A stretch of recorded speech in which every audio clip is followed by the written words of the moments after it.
És erről készült is egy nagyon szép demonstráció, a Sierpinszky háromszögletem dolgairól. És akkor ugye a szükséges sorok, azok itt nagyon jól látszanak, amik teljesen végigírjuk a háromszöget. És igen, így látszik, hogy B1 és B2 fut végig ezeken az alakzatokon, és így megrajzolva. És ennek az igazolának a segítségével sikerült mégis megoldani a 11 versenyzőnek a feladatokat. És ebből egy módszert alakítottak ki, amit azóta standard, mert elmondnak minden olimpián versenyző diáknak. Most ezekről a részecskét azt kell tudni, hogy mind elemének nevezzük.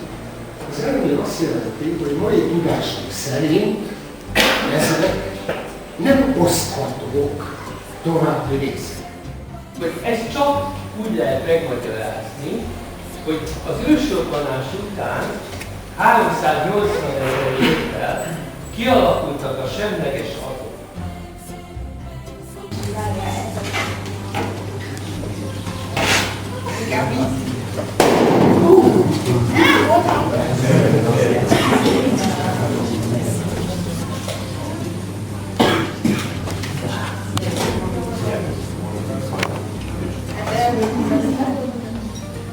Szép színes vonásokat kirajzolja.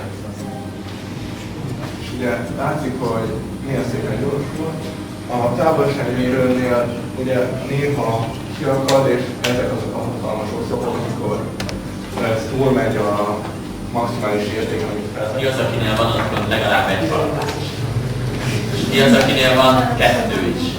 Azt kérdezted, hogy legalább egy, ez nem így.